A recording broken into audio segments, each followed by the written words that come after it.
Herkese merhaba arkadaşlar. Bugün barbekü yapıyoruz. Ekip bir tane amelemiz var. Tamam. Bir de çırağı. Karışmayacak onda kızım. Karışıyoruz. Ustam şifa mı? Şifa olacağım. O olmayacak onda kızım. Bu karışmayı moruk. Şimdi elimizle yaptığımız şey Soğutucu mu? Soğuk su kanlı. klima. Klima. Evet. Bunları buz haline getiriyorduk.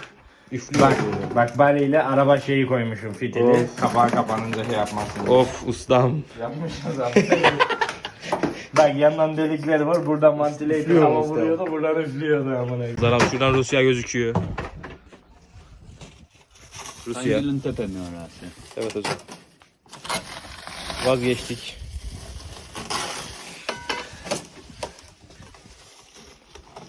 Şifa mı? Evet. Evet hocam yeni kovamızı aktardık. Çok iyi. Çok iyi. Yani aynen. Bol edelim daha moru. Bol edelim. Ya karıştırması zor da. Ya ben karıştırıyorum. Bol çimentolu niye ekmiyorsun onu? Daha sağlam olur valla. He? Şu an tamamdır. Bol Kardeşim. kiloslu çimentolu yapsam daha sağlam olurdu bence. Bol etmek önemli değil. Ayarı tutması önemli. Neyi vurayım bununla? Hocam bununla şu direğe vurabilir misin? Evet o direğe vurur musun? Şuradan çekiyorum. Ustası burada. Evet hocam harcımızı bitirdik. Ustam şifa mı bunlar? Hocam bu şifa. Şifa. İzle şimdi. Böyle bir koyuş yok hocam. Ortadan Öyle bastırıyor. olmaz bak ha.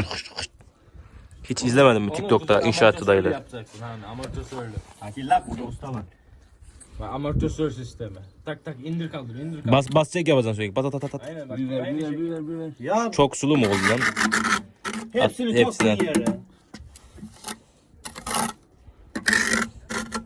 Mala bok moruk tutma.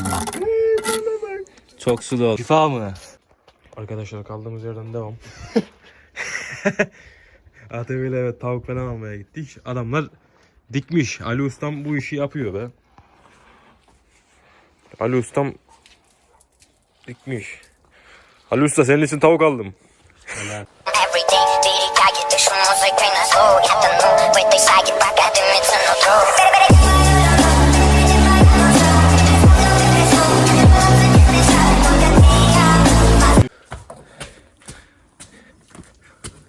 Ali Usta'ma bak be. Ali Ustam temizledi sayılır.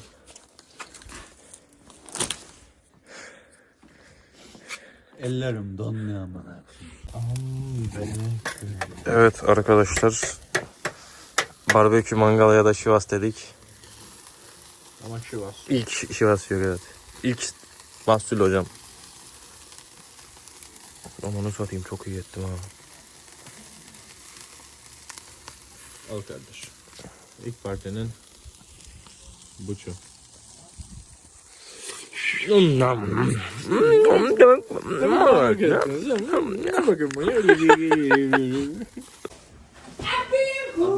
Kaç şöyle çapraz.